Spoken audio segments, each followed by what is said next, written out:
Buenas tardes, o buenos días, o buenas noches. Bueno, estamos acá con Juanita Millán. Tengo el enorme gusto de poder entrevistarla. Vamos a hacer como nos pidieron una pequeña presentación cada una. Así ella se presenta como quiera. Y después, bueno, arrancamos formalmente nuestra charlita. Juanita, dale. Buenos días, buenas tardes, buenas noches. Soy Juanita Millán, de Colombia, capitán de corbeta de la Reserva de la Armada Nacional, y tuve la fortuna de estar trabajando en la oficina del Alto Comisionado por 7 años. Estuve en el proceso de paz de La Habana e hice parte de la subcomisión para el fin del conflicto, que fue la que diseñó el cese al fuego y la dejación. También estuve en la subcomisión de género, posteriormente en la implementación de los primeros 2 años del acuerdo, y hoy en día me encuentro trabajando con Naciones Unidas en el Standby Team. Mucho gusto y gracias por la invitación. Bueno, muchas gracias también a Fundación Mediar, que nos dio este espacio, que a mí me parece un espacio muy, muy rico, porque el Congreso Americano, porque Colombia es el único con un proceso de paz, y porque me parecía que tener a alguien como Juanita, que estuvo participando directamente como negociadora, como mujer, espacio, nos puede dar muchísimas lecciones. Yo soy Graciela Tapia, trabajo hace más de 25 años en el campo, soy de base soy abogada, pero soy mediadora. Trabajé entre los primeros mediadores en Argentina durante un tiempo. Después, en el año 98, fundé una organización para trabajar el tema del diálogo, lo que llamamos la segunda generación en conflictos más complejos, conflictos públicos.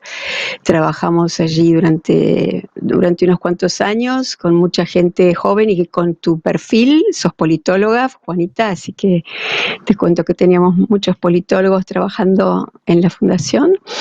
Y bueno, soy parte también de la red de mediadores, de una red de mediadores que trabaja hace mucho tiempo tratando de avanzar el campo de la mediación. En el 2007 yo empecé a trabajar para Naciones Unidas, distintas agencias, primero el PNUD, Proyecto de Diálogo, y desde el 2012, cuando entré al Standby Team, donde estás ahora, también soy asesora en el diseño de procesos para la División Política de Mediación del Departamento de Asuntos Políticos. Pero también estoy apoyando a mujeres, así que me parece sumamente interesante que nos cuentes un poquito cómo llegaste.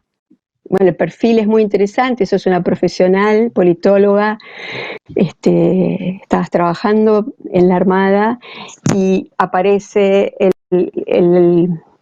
la etapa pública y se instala la mesa de negociaciones en La Habana. Así que a mí me gustaría que tengamos tiempo para por lo menos hablar de dos temas. Por un lado, tu participación en dos comisiones fundamentales. La primera, para quienes por ahí no han seguido tanto el proceso de paz de La Habana tuvo una agenda de varios temas y se formaron subcomisiones para tratarlas. Juanita nos va a contar que estuvo en la comisión del fin del conflicto, que debió haber sido fin del conflicto armado, ¿no? Fin del conflicto, y la subcomisión de género. Entonces, bueno, me gustaría que cuentes un poquito cómo llegaste hasta allí y qué diferencia. Bueno, hay todo un proceso de cómo se armó esa subcomisión de género que me parece súper importante que nos cuentes. Yo conozco por ahí la historia, me gusta preguntar algunas cosas por ahí más avanzadas, pero creo que es importante que todos conozcamos cómo llegaste al proceso y cómo llegaste a la subcomisión de género. Gracias, Gachi. Pues en el año 2010 yo estaba trabajando en el Comando General de las Fuerzas Militares, que es como nuestra instancia más alta del sector defensa, y había estudiado una especialización en resolución de conflictos y me enamoré del tema de construcción de paz. Dije, esto es lo mío, y pues a pesar de estar en una institución del sector defensa, pensé que era un excelente sitio para empezar a trabajar el tema de construcción de paz. Y allá me dieron la oportunidad de empezar a diseñar unos pequeños proyectos muy reservados para hacer análisis interno de cuál ha sido el rol de los militares en los procesos de paz anteriores aquí en Colombia y cuál podría ser la mejor apuesta en caso de que hubiese un proceso de paz. Y por ese trabajo que duró 2 años, cuando se abre la fase pública del proceso de paz, nombran a mi general Mora Rangel como uno de los negociadores del equipo negociador de gobierno, y a mí el señor general Navas, que era el comandante general, me designa como una de sus asesoras. Era un equipo de 3 personas, entonces yo era una de sus asesoras principales, pero para tener como total independencia y poder estar 100% concentrados en el trabajo, me trasladaron a la oficina del Alto Comisionado para la Paz, quien en Colombia rige todo el tema de acercamientos con grupos al margen de la ley y procesos de paz. Y al estar trabajando, a empezar a trabajar también con el doctor Sergio Jaramillo, me asignaron al equipo del punto 3. Entonces, desde el 2012 empezamos a diseñar todos los contenidos, propuestas, escenarios posibles, posibilidades de cómo podría ser un cese al fuego, la dejación de armas, el monitoreo y verificación de ese acuerdo. Y al mismo tiempo dentro de la oficina se empezó a hacer una capacitación con Suecia y con otras, con Suiza y con Noruega, frente al tema de género. Entonces hice mis cursos de 1325 y también me enamoré del tema. Yo creo que era una practicante del tema de género, pero no tenía como los conceptos ni las herramientas técnicas. Y en el 2014 crean las 2 subcomisiones más o menos al mismo tiempo. Yo empecé siendo parte de la subcomisión de la Comisión Técnica para el Fin del Conflicto, la del cese al fuego, y al estar en esa misma me postularon también para ser parte de la subcomisión de género. Entonces, en simultánea para trabajar los dos temas. La primera, el cese al fuego, la segunda tenía la misión de, que es un poquito más conocida que la otra, de revisar los 3 puntos que ya se habían acordado y hacer la inclusión del enfoque de género y garantizar el enfoque de género en los 3 puntos restantes.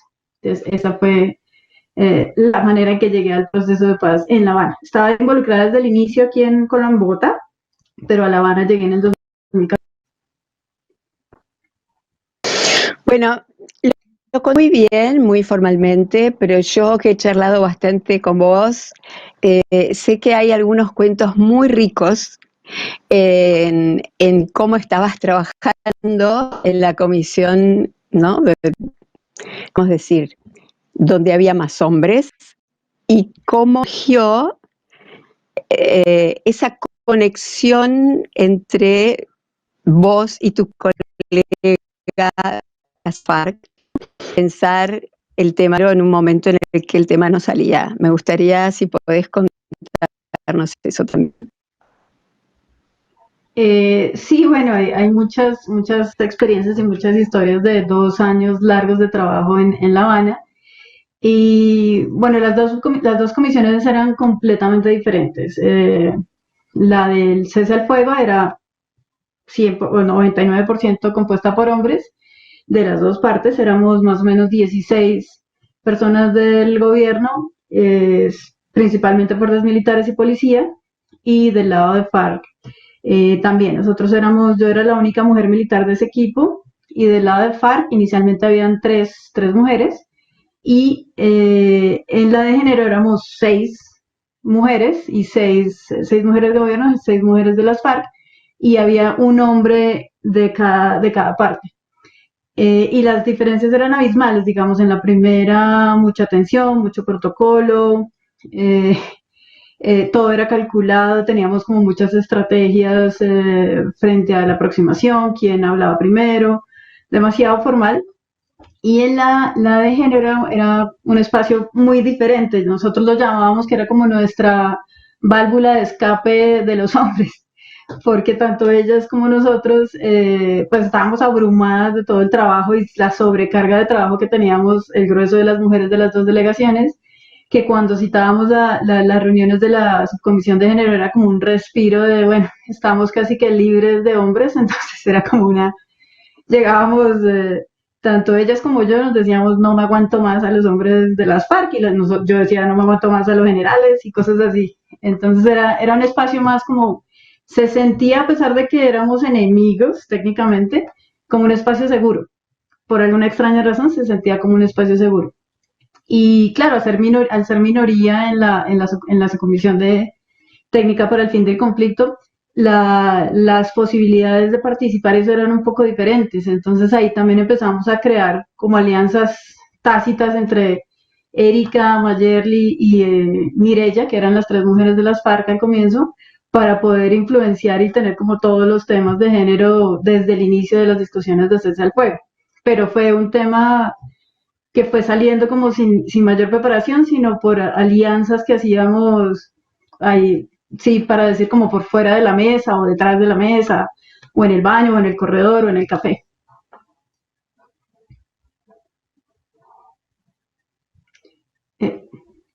Cachi, no, creo que estás muteada. Perdón, estoy muteada para que te escuches bien. Tengo recuerdo de un momentito, porque siempre pensamos que en estos procesos hay como algunos momentos destellos, ¿no? Que son como transformadores. Ese momento en el que estaban trabajando el cese al fuego y tu colega de las FARC, que era una alta persona de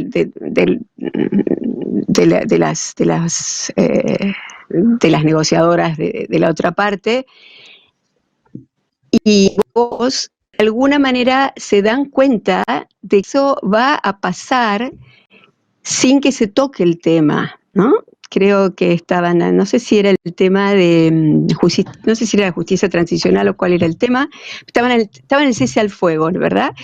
¿Y en qué momento aparece esa conexión que, como bien dices, trasciende nuestro rol de adversarias, ¿no? Estábamos una frente a la otra. Destaco, no era un proceso con mediadores, no había mediadores, había otros roles, había acompañantes y había garantes, después vamos a hablar un poquito más de eso, pero ninguno cumplía un rol formalmente facilitador o mediador, de manera que se tenían entre ustedes, las partes. Y partes altamente jerarquizadas, ¿no es cierto? Porque tanto en la FARC como de parte de, como bien dices, en esta comisión los militares había como jerarquías para hablar, etcétera. Me gustaría que cuentes ese momento donde ustedes dos se dan cuenta de que había que incluir algo crítico sobre el tema de violencia, y para incluirlo en ese momento, en ese punto del acuerdo.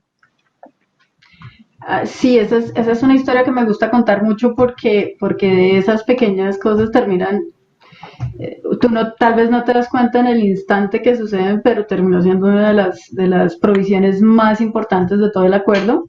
Y es que, como yo venía de todo mi entrenamiento sobre 1325, violencia basada en género, violencia sexual en ceses al fuego, en conflicto armado, lo tenía relativamente presente.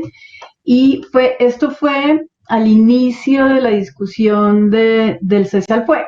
Como tú bien lo dices, no había mediador. Entonces, la forma que nosotros logramos, después de unas sesiones con expertos, creo que fueron 2 ciclos con 6 sesiones de expertos, que fue la primera parte de la estructura que decidimos para empezar como a abordar el tema, pero cuando ya habíamos pasado la parte de los expertos, decidimos entre las dos partes hacer una lluvia de ideas para que libremente todos los integrantes de la comisión pusieran en una lista como una lista de mercado todo lo que debería o queríamos que conteniera el acuerdo de cese al fuego. Entonces esto eran 16 personas de las FARC y 16 de gobierno, todos frente a un computador y alguien dictándoles: ponga separación de fuerzas, ponga sitios de acantonamiento, y entonces una lista grandísima de cosas y cosas y cosas, y lo que yo veía es que no estaba quedando nada de género, absolutamente nada, y yo no sabía, pues era mucha gente hablando al tiempo, específicamente qué poner, y entonces me di cuenta que del otro lado de la mesa Erika también estaba como inquieta, Erika Montero, que es una persona que entró a las FARC creo que en 1978, entonces ya para esa época llevaba su buen tiempo en la organización, y era una de las mujeres con más alto rango dentro de las FARC, que hacía parte de esa comisión. Entonces le hice señas de que se fuera hacia atrás de la habitación, del salón donde estábamos, y le dije, Erika, no está quedando nada de género. Y me dice, sí, teniente, o sí, Juanita, no me acuerdo cómo me decía en ese momento. ¿Qué hacemos? Le dije, no, pues nos toca poner algo, hay que poner algo. Entonces me dijo, ¿pero qué ponemos? Le dije, ahí tiene que quedar que la violencia sexual será un acto violatorio del cese al fuego. Me dijo, sí, claro, perfecto. Entonces dígalo. Le dije, no, dígalo usted porque a usted lleva 30 años en las FARC, a usted le van a hacer más caso que a mí. Entonces dijo, listo, listo. Ella se fue para su lado, yo me devolví al lado del gobierno y como todos estaban distraídos ahí frente al computador, nadie se dio cuenta y ella, pues con esa voz que tiene, dice, general, yo sí quiero decir algo, porque por alguna razón, en muchas de las sesiones, mi general Flores, que era el jefe de nuestra delegación, era el que hacía la facilitación, el que daba la palabra, y otras veces la hacía era Carlos Antonio Lozada, parte de FARC. Entonces mi general paró, todos paramos, y dijo, sí, claro, Erika, ¿qué quiere decir? Entonces dice, pues, es que no hay nada, no está quedando nada de las mujeres, y yo creo que ahí tiene que quedar algo. Y todos me miran a mí, y yo digo, sí, claro, mi general. Y todos vuelven y la miran a ella, pero esto eran 30 hombres mirándola a ella, mirando a mí, y dice, ¿y qué ponemos? Y digo eso, la violencia sexual será un acto violatorio del cese al fuego. Y así quedó, y esa se convirtió en la regla 7 común a los actos, a las reglas que rigen el cese al fuego, que son el equivalente internacional a los actos prohibidos de un cese al fuego. Luego la redacción se modificó un poquito por al año cuando llegó la ONU cuando le presentamos el modelo completo, ellos hicieron una variación en la redacción, pero la redacción inicial era así.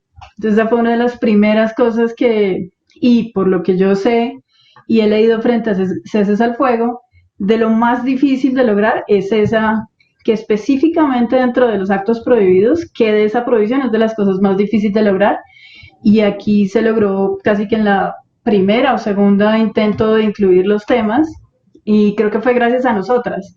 Estoy segura que si no hubiera habido ahí mujeres, a ellos, no porque no lo crean importante, pero no se les hubiera ocurrido incluirlo. Estoy casi segura que eso no hubiera pasado. Y lo mismo con todas las otras provisiones frente a género, seguramente no hubieran quedado si no hubiéramos estado ahí presentes.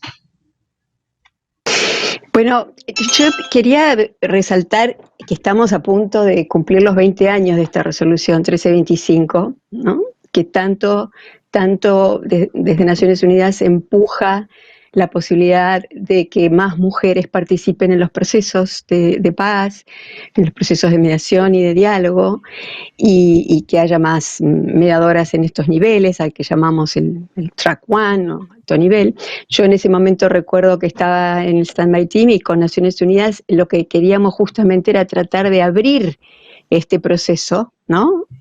Justamente a los otros tracks, a que pudiera haber más participación, más sociedad civil, y cómo esta participación podía diseñarse y cómo podía nutrir el proceso del alto nivel.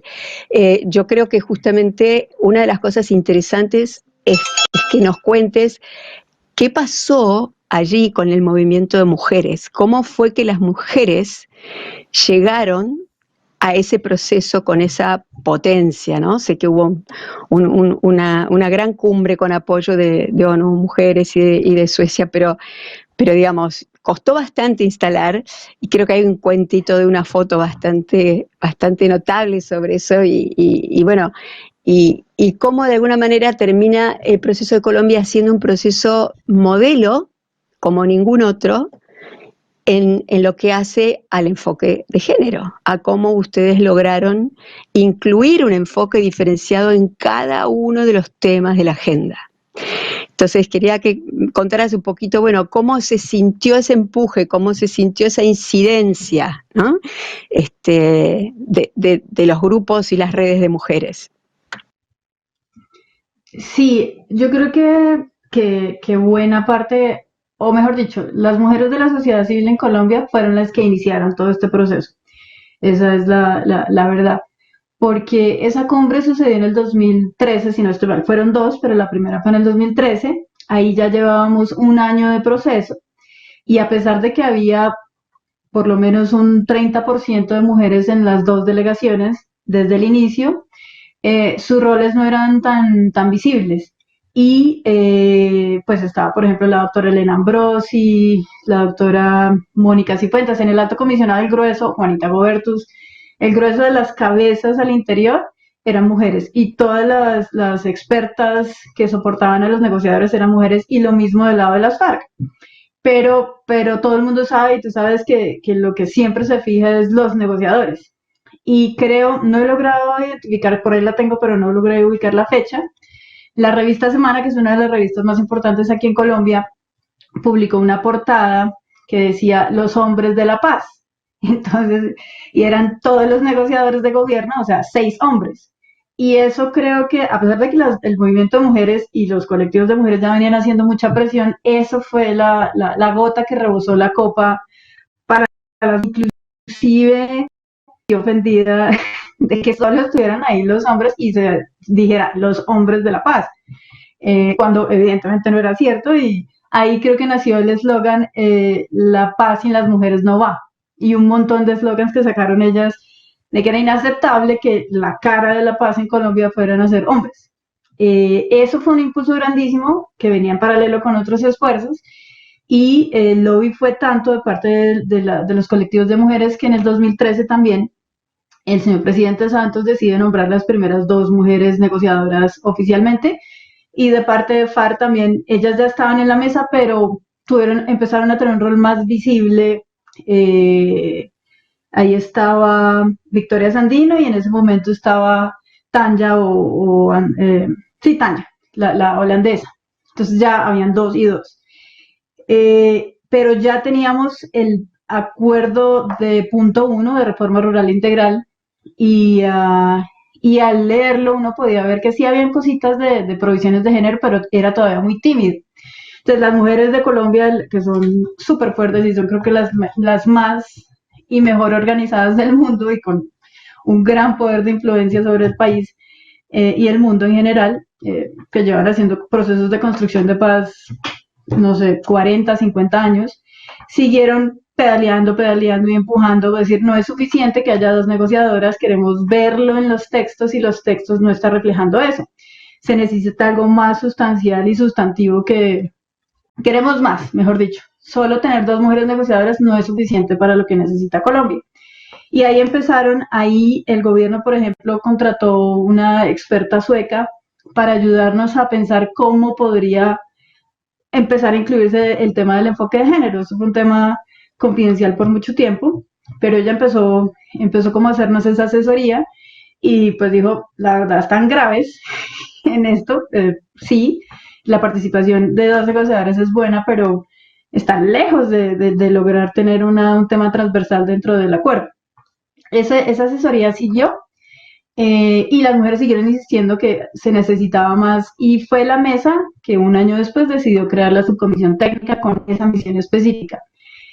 Aún así, a pesar de que ya empezó a trabajar la subcomisión técnica, las mujeres seguían insistiendo que necesitan una mayor apertura porque las mujeres de gobierno y las mujeres de FARC no la representaban, que pues era lógico, porque era la sociedad civil. Entonces ya estábamos nosotras, mujeres de gobierno y mujeres de las FARC, construyendo todo ese proceso, pero el grueso de las mujeres de Colombia decían, bueno, ustedes no nos representan realmente. Sí, interesante el trabajo, es muy importante, ya hemos ganado muchas cosas, ya tenemos negociadoras, una comisión de género, pero no es suficiente, queremos más. Entonces, ahí nosotros empezamos a invitarlas, invitamos 3 delegaciones de 6 expertas de todos los grandes colectivos de mujeres del país, para que fueran a La Habana y nos asesoraran, nos dieran sus inputs, sus regaños, consejos, también hacían ceremonias y se reunían con el pleno de los negociadores y aparte con nosotras en unas jornadas más o menos de 4 días, en el que de forma conjunta o por separado, ellas le hacían como briefings y presentaciones y ponencias a la mesa. Eso nos sirvió muchísimo para nutrir muchos de los temas que estábamos incluyendo y sobre todo para conocer mucho de la realidad práctica de cómo hacer esa inclusión. Por ejemplo, los temas de reforma rural integral, que era un reto grandísimo de cómo poder llegar a esas mujeres campesinas o afroindígenas, cómo se hace para que se sientan reflejadas en el acuerdo. Y aparte de eso, también dijimos, bueno, pero necesitamos ayuda de afuera también. Todo esto entre más ayuda, mejor. Y también invitamos, hicimos una especie de encuentro con 13 mujeres excombatientes de muchos lugares del mundo, Nepal, Sudáfrica, Guatemala, El Salvador, y ellas fueron a La Habana también y hicimos un ejercicio de compartir con ellas sus experiencias como excombatientes en sus procesos distintos de resiliencia, de reconciliación, de reincorporación. Y eso fue súper valioso para enriquecer toda la parte de reincorporación. Y claro, estos viajes fueron generando como alianzas, nos fuimos conociendo más, para que poder integrar de una forma más asertiva todo el enfoque de género. No contento con eso, cuando se abrió más la participación ciudadana a través de los foros regionales que se hacían por cada punto, antes de que cada punto empezara, se hacían unos foros grandísimos de 5.000, 6.000 personas. Ahí también, con la ayuda de ONU Mujeres, ellas nos ayudaron a sistematizar y a extractar todas las sugerencias, ideas que salían de esos foros en términos de género. Y luego ellas iban a La Habana y nos hacían presentaciones tanto a las chicas de las FARC y a nosotras, frente a qué era lo que estaban diciendo las mujeres en esos foros y qué ideas concretas proponían. De esa forma nosotros teníamos como el feedback de 5.000 o 6.000 mujeres del país, casi de forma permanente, para hacer más efectiva para poder comunicarnos mejor y hacer mejor la inclusión del enfoque. Entonces creo que eso fue, nosotros creo que solo fuimos como un instrumento para poder hacer que eso pasara. Pero el grueso de todo el trabajo lo hicieron ellas, por supuesto, las mujeres de la sociedad civil en Colombia. Es muy rico lo que estás diciendo, porque cuando trabajamos... Gachi, otra vez estás en mute. Perdón. Digo que es muy interesante lo que estás comentando, porque cuando trabajamos estos conceptos del alto nivel, es muy rico esta expectativa de las mujeres que habían trabajado años y decenas de años, ¿no es cierto?, en los territorios, haciendo paz, construyendo paz, desde otros roles, dijeran, pero yo no estoy ahí, no me siento representada por esas mujeres de alto nivel y quiero que mis problemas aquí, abajo, en mi territorio, yo mujer campesina, yo mujer indígena, yo mujer afro, bueno, y todos los géneros, ¿no? Tuviéramos la posibilidad de decir, necesitamos una voz, y que este proceso pudiera haber abierto la oreja, ¿no?, literalmente, a escuchar estas voces. Yo creo que esto es algo muy rico para cuando vemos cómo se articulan los distintos tracks, ¿no es cierto? Cómo la paz no se hace desde el territorio, no se siente incluida, ¿no?, en acuerdos que se hacen en el alto nivel. Y no necesitamos un proceso de paz y de conflicto armado para saber que esto nos pasa siempre, ¿no?, en las tomas de decisiones formales y políticas que suceden en el alto nivel. Pero bueno, esto sería como más yo te diría que es como el marco más estructural del proceso, y tu experiencia es muy rica en describir esto. Pero también me gustaría que nos cuentes tu proceso personal, ¿no?, tu proceso personal de cómo te fuiste transformando, cómo fue tu primera conexión con tus adversarias, ¿no?, entre comillas, con las guerrilleras, cómo fueron generando esos vínculos, la importancia que de alguna manera esta comisión, que era como la subgénero, la que quedó al final, ¿no?, tuvo las ventajas de no tener espacios tan formales, y las ventajas que esos espacios informales generaron. Entonces, algún cuento, que sé que los colombianos son muy buenos en hacer cuentos, que son muy, muy potentes y transformadores, de cómo fue, cuándo te acercaste por primera vez desde desde tu ser humano a una conversación informal, a compartir, sacarse, ¿no?, todos estos roles y caretas que uno lleva en la vida y conectarse desde la humanidad y desde tu ser mujer. Sí, pues claro, también hay un montón de anécdotas de eso, pero tal vez la primera mujer que yo conocí de las FARC allá fue Isabela San Roque. También llevaba creo que más o menos, tal vez 2 años más que yo en ese momento, ella en las FARC y yo en la Armada Nacional. Y fue en el primer viaje que hice para la subcomisión de género, porque nosotros, la delegación del gobierno, viajaba a Colombia y se regresaba a La Habana. La de las FARC estuvo allá permanentemente, con algunos viajes muy ocasionales. Nosotros sí viajábamos cada vez que se terminaba un ciclo, pero entonces cuando fui con la primera delegación de mujeres, también había un compartir grande, había un almuerzo conjunto y demás. Entonces en el primer break, en el primer coffee break de esa sesión con los plenipotenciarios, yo me fui a tomar un café y llegó una de ellas. Entonces yo sabía claramente que ella era de FARC y ella sabía claramente que yo era de gobierno. Entonces, entonces usted es la teniente. Entonces le dije, sí, mucho gusto. Usted es Isabela, ¿cierto? Entonces me dijo, sí. Entonces, los estábamos esperando. Entonces, ¿y eso? No, pues porque tenemos como mucha expectativa de que ustedes han llegado a ser los militares. Y eso fue como un momento bien importante para la mesa. Y empezamos a conversar en 10, 15 minutos mientras el break.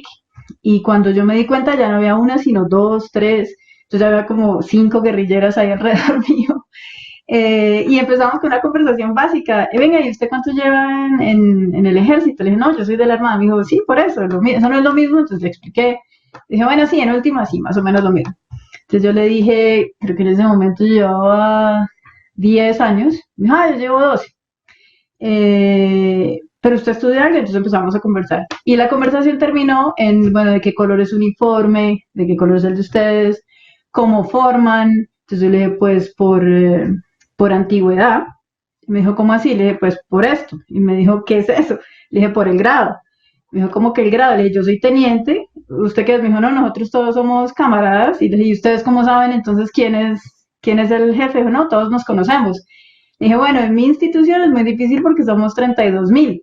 No puedo conocer a todo el mundo, entonces se necesita tener los grados y la jerarquía para formar y organizarnos. Y empezamos con esta discusión y cuando me di cuenta eran como 6 o 7 de ellas alrededor mío, haciendo miles de preguntas a la teniente. Y desde ahí me decían la teniente para arriba y para abajo. Y esa fue una forma de romper hielo impresionante que ya después nos llamaron a que teníamos que seguir la sesión y ya en el almuerzo se sentaron conmigo un montón de ellos. Entonces había como mucha curiosidad de preguntar esas cosas, nada político ni trascendental, sino usted con quién vive, cómo es esa cosa de estar en las fuerzas militares. Yo les preguntaba, ¿y usted por qué, cuánto llevan en las FARC y cómo terminó usted aquí?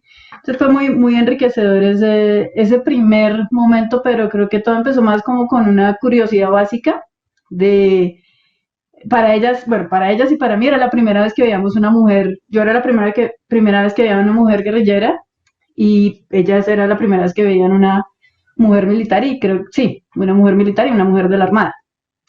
Entonces solo eso ya generaba mucha curiosidad entre las dos partes. ¿Y cómo fue la experiencia de trabajar en esa subcomisión que casi no tenía espacio y no tenía tiempo?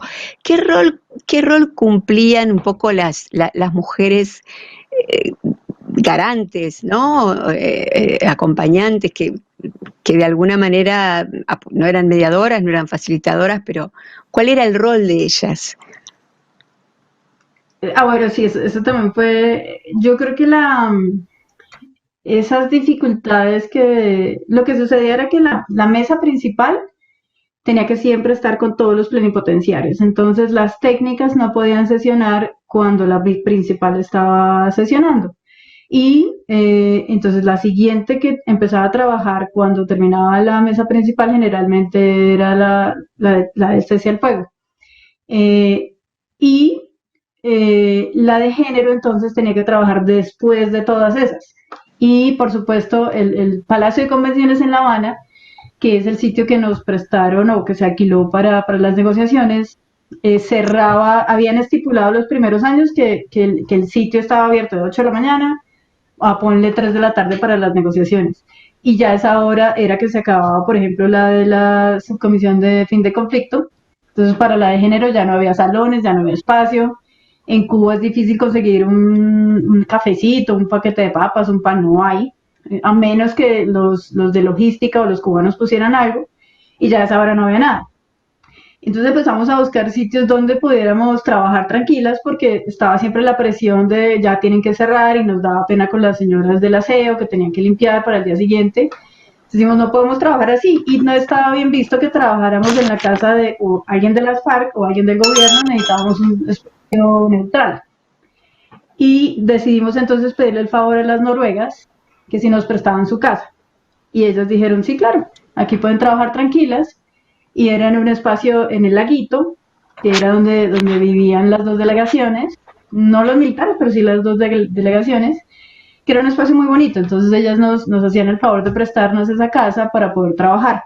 Pero esa era no era una casa adecuada para sesiones. Entonces yo, por ejemplo, llevaba el videoin y una chica de las FARC llevaba el computador, pero como no teníamos carro, porque todos los carros estaban ocupados con los negociadores, entonces yo llegaba en bicicleta, ellas llegaban a pie, todo era difícil, se quedaba el cable, entonces vayan a la cicla a buscar un cable en algún lado y nos tocaba llevar comida para, ¿me entiendes? Porque trabajábamos 2, 3, 4 horas y ese tipo de dificultades pues fue generando un equipo. No nos volvimos, no era la delegación de las mujeres de gobierno y la de las FARC, sino éramos la subgénero. Automáticamente todo el mundo nos empezó a ver como un equipo. Y eso también ayudó muchísimo el trabajo, esas dificultades de que no teníamos carro, no había logística para nosotros, no había computadores, no había nada. En últimas, facilitó mucho que tuviéramos mucha libertad de hacer las cosas diferentes, de tener sesiones súper informales, de conectarnos de una forma diferente. Nosotros, por ejemplo, cada vez que llegábamos, durábamos por ahí creo que media hora o más, preguntando cómo estaba la otra, cómo estaba su familia, cómo estaba de salud, y luego de todo eso, sí empezábamos a trabajar. Ninguna otra comisión hacía eso, solo la nuestra. Entonces, primero la actualizada de cuaderno, como decimos aquí en Colombia, y luego sí empezábamos a trabajar. Y eso fue generando muchos vínculos. Inclusive, varias de ellas que tenían temas de salud grandes, querían ir a trabajar a las sesiones. Entonces, recuerdo a Camila Cienfuegos que recién operaba una operación muy compleja, o sea, estaban en recuperación y quería ir a trabajar. Entonces terminamos la sesión, eso sí fue en el Palacio de Convenciones, y las dos jefas, Victoria Sandino y la doctora María Paulina Riveros, a ellas sí les ponían carro, pero entonces ellas pidieron la guagua, la buseta, y llegó fue un carro pequeño, una Mercedes-Benz. Entonces de lógica tenía que irse Camila, que estaba convaleciente, y el videoin, que era lo que más pesaba. Y dijimos, no, tranquilas, váyanse ustedes. Y entonces, no, pero es que el carro es para Camila. No, no. Entonces, terminamos echando en el carro a Victoria, a María Paulina y a el videoin y otras cosas. Y nosotros nos fuimos caminando, Paola, Camila y yo. Y dimos la vuelta más larga posible, creo que para poder conversar. Era todo el chiste de eso, era poder conversar sin que hubiese micrófonos por ahí escuchándonos, simplemente para poder conversar. Entonces, ese tipo de cosas creo que nos terminó volviendo un equipo muy sólido durante todos esos, creo que todavía, yo me hablo con muchas de ellas y durante la implementación también permanentemente, cuando trabajaba en el mecanismo de monitoreo y verificación, trabajé con algunas de ellas y sigo en permanente contacto con ellas hoy en día. Eso era algo que te iba a preguntar justamente, si habías quedado conectada con ellas, si te habías hecho alguna amiga, si alguna te había llegado más al corazón que otras. Estamos teniendo acá mucha participación en el chat. Yo invito a que si alguien quiere hacerle alguna pregunta a Juanita, la mande por aquí, yo trato de levantarla. a medida que escucho me dan ganas de preguntarle más cosas, pero me gustaría que también los colegas, las colegas de la audiencia pudieran hacer sus preguntas, a ver si encuentro alguna por acá. Son todas en general comentarios, pero bueno, si hay alguna pregunta, vamos a levantarla. Aquí hay alguien que dice, ¿qué sabe Juanita de los acuerdos? No sé si está hablando de la implementación. Creo que hay una cosa interesante que yo quisiera preguntarte, porque no sé si nos da el tiempo, pero hay algunos temas en los acuerdos donde las provisiones del enfoque de género fueron muy interesantes, ¿no? Y seguramente, digamos, me imagino, ¿no?, en todo lo que son planes de desarrollo y como ustedes fueron ahí tratando de poner un enfoque diferenciado, deja un acuerdo maravilloso, pero me imagino que la implementación de esos acuerdos debe ser bien complicada, ¿no? Cuando llega a un Sí. territorio, cuando llega a un intendente, cuando llega a un intendente que no tiene ese enfoque, digamos, ¿cómo se pudo pensar desde el diseño de esos acuerdos qué esfuerzos iba a haber que hacer para implementarlos, ¿no? Sí, sí, sí. Sí, claro. Por ejemplo, el acuerdo, es que lo tengo aquí al lado, el acuerdo tiene más de 120 provisiones que fueron traducidas a 578 indicadores en el Plan Marco de Implementación. El Plan Marco de Implementación es el documento, que no es el acuerdo, sino el documento ley que rige la implementación de los acuerdos desde el punto de vista gubernamental. De esos 578 indicadores, 51 son gruesos temas de género, que están transversalizados en los 6 puntos del acuerdo, y eso es lo que está monitoreando, por ejemplo, el Instituto Kroc. Pero cuando nosotros estábamos en la inclusión de las provisiones, es que el tema parece relativamente fácil, no, pues incluyes los y tal, pero aquí fue mucho más completo porque no solo fue un lenguaje incluyente, sino 122 provisiones concretas. Cada provisión de parte del gobierno tenía un estudio previo súper profundo en el sector correspondiente, es decir, si estábamos hablando del Ministerio de Agricultura, para hacer un programa focalizado de acueductos terciarios liderados por mujeres, por ejemplo, teníamos que hacer todo el estudio de si eso era viable, cuánto costaba, si había que modificar una ley, si se podía implementar ahí mismo, qué se necesitaba para poder implementarlo. Entonces, de las 122 medidas que hay ahí, se pusieron todas las que se podían implementar. Por supuesto, si había la voluntad política del gobierno de turno y si había el presupuesto, pero técnicamente era viable. No nos inventamos cosas que en el ideal serían muy bonitas, pero que no se iban a poder implementar, sino todo lo que está ahí es implementable.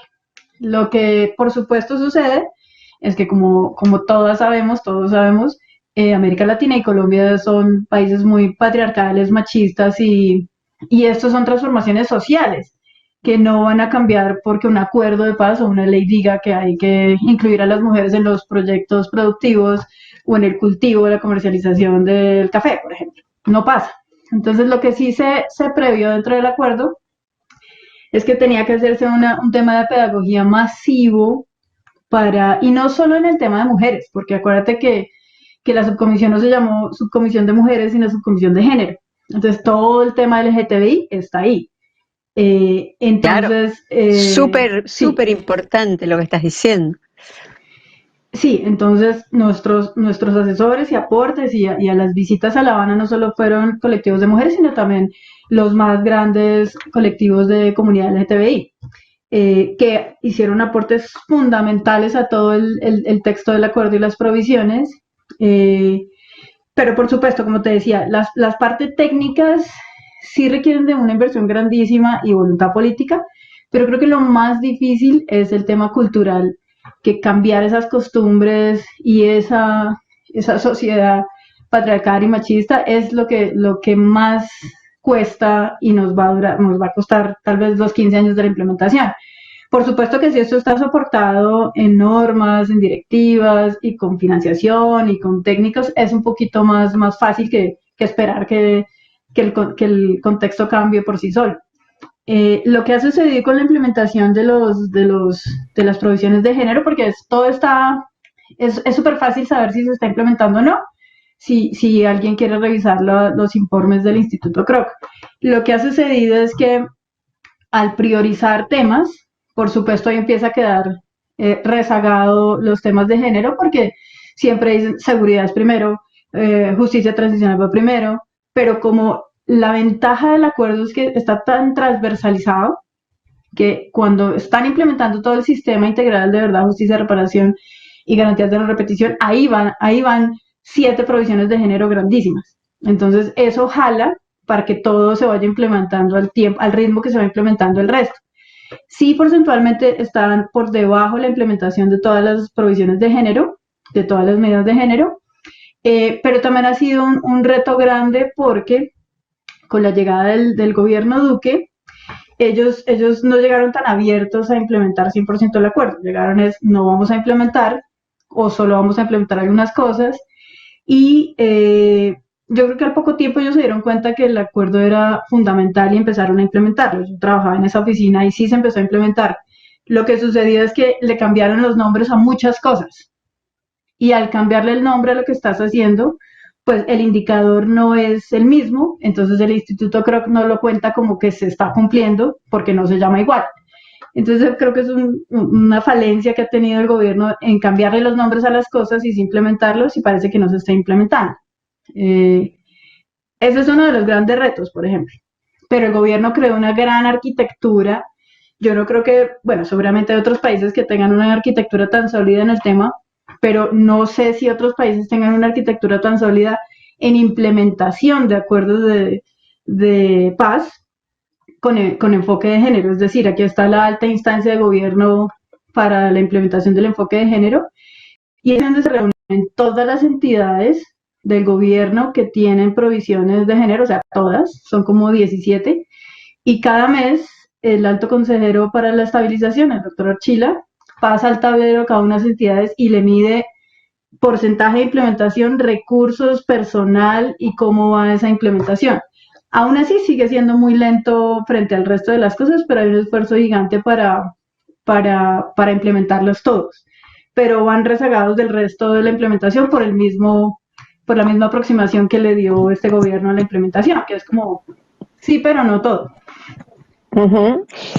Estamos pensando en transformación de conflictos, imagínate cuando está involucrado no solamente lo estructural, sino lo cultural, ¿no? Seguramente esto va a llevar muchísimo tiempo. Bueno, antes, están pidiendo que pases tu mail. ¿Puedes pasar por el chat tu mail, Juanita? Creo que tienes un mail que puedes compartir, no sé, tal vez el de Yahoo o el en el chat aquí. Tenés que linkearte como Voy ves. A ver si podemos. Bueno, es súper fácil si alguien lo quiere. Es que no me sale a mí la opción de guest, pero es súper fácil. Es Juanita Millán 77 @hotmail.com. Perfecto. Después, en todo caso, lo pasamos por otro lado, pero quería no dejar de terminar esto con la cuestión que pues es un congreso de mediación y muchos somos mediadores y estamos hablando de un proceso que no tuvo mediadores y estamos hablando, nosotros hemos hablado mucho de por qué Colombia no quería mediadores y por qué, bueno, esto pasa ahora que los conflictos son más internos a los países, ¿no? No como antes que había conflictos entre países y entonces aparecían los mediadores, pero sí me parece interesante que cuentes un poquito esta perspectiva de perfil a nivel internacional, ¿no? De perfil de mediador que a nivel internacional tiene el mediador que viene más del enfoque americano o norteamericano y el que viene más de los suizos, ¿no? Porque nosotros que hemos sido entrenados en mediación más desde lo comunitario, sabemos que el mediador no tiene poder, sabemos que el mediador asiste, sabemos que cuanto menos nos notemos, más poder podemos tener. Pero a nivel internacional sabemos que esto no es así y que hay que nombrar a alguien, ¿no?, que tenga mucho poder y que generalmente alguien viene con agendas y etcétera. Entonces, por ahí terminar con esta distinción que tal vez tengan la perspectiva de los suizos. Nos conocimos a través de un querido amigo suizo y bueno, yo también trabajo con Swiss Peace, así que me gustaría que por ahí lo menciones. Sí, pues yo sí soy formada en el estilo suizo, europeo, o entre suizo, europeo, escandinavio de mediación y negociación. Y me gusta mucho en el sentido de que es un tema también cercano al enfoque de Naciones Unidas, en el sentido de que tiene que ser algo voluntario. O sea, las partes tienen que buscar a ese tercero para que los asista. Como tú dices, muy al estilo comunitario, es una asistencia más metodológica que en contenido. Los que manejan el timón del barco de la negociación son las partes. Ese mediador solo le facilita ciertos temas técnicos, pero no el contenido. Y lo que tú dices, entre menos fuerte sea, mejor tiene que ser muy fuerte en metodología, pero no en decirle a las partes qué tienen que hacer. Aquí en Colombia, en términos de procesos de paz, la mediación por alguna razón no es tomada como una opción, porque por lo menos en el caso del proceso de La Habana, creo que las dos partes querían un proceso de colombianos a la colombiana para colombianos, y yo te comentaba que parte de lo que queríamos nosotros era que si salía mal era nuestra responsabilidad y no le íbamos a echar la culpa ni a la ONU, ni al vecino, ni a nadie más, sino era nuestra culpa. Y si salía bien, también íbamos a poder estar orgullosos del trabajo que nosotros hicimos y no que, digamos, la figura de ese tercero tal vez está tergiversada, pero se tenía como ese miedito de dejar entrar a muchos internacionales, tal vez por los procesos pasados, por ejemplo, como en el Caguán, que había más internacionales que negociadores y no hubo ninguna posibilidad de controlar la negociación porque estaba el presidente del BID junto a 50 personas más y nadie sabía, no había ninguna posibilidad del diseño del proceso. Entonces digo, no, sí toda la ayuda, sí todo el apoyo posible, completamente necesario, sí toda la técnica, el conocimiento, el expertise, sí, pero nosotros aprendemos y nosotros lo hacemos con asesores, con todo lo que quieran, pero bajo nuestras condiciones, y se le dio un rol muy limitado a esos internacionales, fundamental, pero limitado. Decirle quiero que haga A, B y C. De ahí, si quiere apoyarme con eso, está bien, pero no lo voy a dejar que se salga de ahí. Y creo que esa fue una muy buena decisión porque el apoyo internacional fue fundamental, los asesores de lado y lado, todo el proceso de facilitación en la parte secreta que hicieron los noruegos, el CICR, los suizos, los suecos, los vecinos que fueron Chávez, Fidel Castro, que fueron fundamentales para darle seguridad a las FARC. Sin eso no hubiera pasado. Obama, todo el contexto fue muy favorable para la negociación, pero siempre teniendo en cuenta que quienes manejaban el show o el proceso eran los colombianos. Bueno, estamos llegando al final, creo que teníamos 50 minutos. Me parece súper importante y también me parece importante destacar que si bien vos sos una de las pocas referentes de la región que ha llegado a estos altos niveles en una negociación de alto nivel en procesos de paz, y lo has hecho como negociadora y no lo has hecho como mediadora, sí es interesante que a través de, bueno, de todo lo que te has capacitado, te has dado cuenta de la importancia que tiene este rol, aunque no se lo llame mediación, ¿no?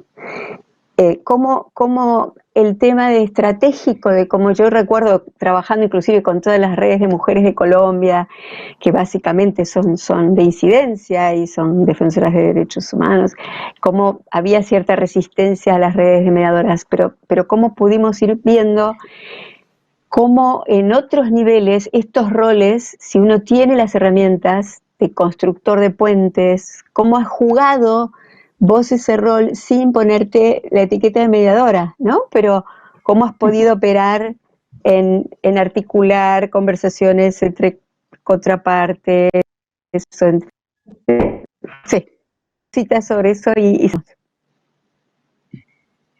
Sí, yo creo que, bueno, buena parte de mi vida he hecho eso. Y claro, al estar al interior de las fuerzas militares son sectores muy cerrados, pero también la sociedad civil está como cerrado. Aquí en Colombia los unos no se hablan con los otros y creo que esa fue parte de nuestra tragedia de crearse unos imaginarios perversos sobre el otro y no darse esa oportunidad de conocerse. Entonces, eh, se crearon súper bonitas y fui invitada a varios espacios súper interesantes, como por ejemplo, hace unos 4 años se creó la Mesa Técnica de Mujeres de la Fuerza Pública y Mujeres de la Sociedad Civil, en una idea de aprender a conocernos. Imagínate, el reto no era, el objetivo era solo conocernos, que las mujeres de la sociedad civil supieran que había mujeres militares, y del lado nuestro, entender que las organizaciones defensoras de derechos humanos, pues, hacen un trabajo súper valioso para la sociedad democrática, y esos espacios han sido súper interesantes y súper importantes para esa construcción de ese proceso de construcción de paz. Sabemos que el acuerdo era solo el inicio de un proceso que nos va a tardar unos 20 años de construir esa paz. El acuerdo nos da unas herramientas, pero es solo el comienzo. O, por ejemplo, entre mi sector de gobierno y los excombatientes, entre excombatientes y militares, entre mujeres de otras denominaciones, cristianas o católicas o ateas, religiosas y políticas de alto nivel. Ese tipo de, lo que creo que yo hago es tratar de como de enviar ese mensaje que no importa en qué orilla estemos o con qué título nos iremos, tenemos que somos mujeres y casi todas, independientemente de la orilla en la que nos encontremos, hemos sufrido de discriminación, de segregación, de que no nos valoren. Entonces, que hay que encontrar esos puntos que nos identifican y trabajar juntas para poder superar estas estructuras patriarcales que nos dominan. Creo que es la única forma y eso es lo que yo trato de hacer todo el tiempo. Por eso conservo mis amigas excombatientes, pero también mis amigas en la Armada, en el Ejército, las de gobierno, las ese de las conector. ONGs. Sí, porque Mira, creo que es la única justo forma, ¿no? Vamos a seguir trabajando. Sí, estamos como en un momento hermosísimo de la charla y es muy, es una pena terminarla. Pero justo al final apareció perdón, una última pregunta, yo creo que sé lo que vas a responder, pero aunque sea para cerrarla, creo que ya hablaste de la confianza, que es algo que sale aquí, ya contaste mucho cuáles fueron esos espacios de confianza que se fueron dando. Estás hablando de la importancia de encontrar el conector, cómo fue ese conector a través de ser mujeres. Y aquí hay una pregunta que dice, ¿el liderazgo en las negociaciones debe ser de hombres y mujeres por igual o solo de mujeres? Wow. Por mí que fuera de mujeres, pero no, mira, estuve en una conversación del SBT y alguien proponía, ¿por qué no se plantean procesos 100% de mujeres? ¿Por qué tenemos que incluir a los hombres? O sea, en aras de romper barreras y esquemas y un proceso formal de negociación en X país, solo mujeres, a ver cómo nos va. No, yo creo que la igualdad implica un 50-50%, pero siempre teniendo en cuenta que no es solo estar ahí porque eres mujer, sino por un tema de derechos, claro, pero el conocimiento es fundamental. Entonces yo, por ejemplo, recuerdo que todo el mundo en Colombia decía, o en el gobierno decía, que el doctor Sergio Jaramillo era el cerebro del proceso, pero que el cuello del proceso era la doctora Elena Ambrosi. Entonces que sin ella nada iba a pasar. Lo mismo la doctora María Paulina, todas sin esa combinación de capacidades entre hombres y mujeres, es imposible que funcione. Lo que sí tenemos que lograr es que eso sea paritario. Y en algunos casos, pues si hay más mujeres, mejor. En mi Yo punto de recuerdo, vista, pero recuerdo, y te cierro con esto, cuando estaba también en una misión en Kirguistán, y hablé con John Paul Lederach, y él me dijo, yo creo que habría que hacer una misión de paz solo con mujeres y mujeres constructoras de paz, ¿no? Como sí, diciendo, claro, ¿qué claro. pasaría si uno cambiara completamente la estructura de Sí, estas misiones y en vez de poner el alto sí, nivel pusiera algo que nunca estuvo, ¿no? Pero bueno, eso, claro. digamos, es otra conversación. Tenemos que terminar porque la verdad es que han sido todos muy pacientes. Ahora parecen un montón de cosas, pero ya no tenemos más tiempo. Dejamos tu mail porque me parece que por ahí puede ser muy rico que quienes quieran te puedan contactar y hacer estas preguntas. Yo agradezco nuevamente a los organizadores porque creo que por primera vez un congreso como este tiene un espacio, y vamos a tener otro panel el viernes, un espacio para trabajar un tema que ha sido tan invisibilizado, ¿no? Así que bueno, como siempre, mi emoción, mi orgullo por tener una persona como vos habiendo hecho este trayecto y porque muchas nos podamos inspirar. Gracias, Juanita. No, gracias a ti, gracias a todos los organizadores y gracias a todos los que están viendo la entrevista. Muy feliz y muchas gracias por el espacio. Y felicitaciones a los organizadores. Bueno, gracias. Seguimos.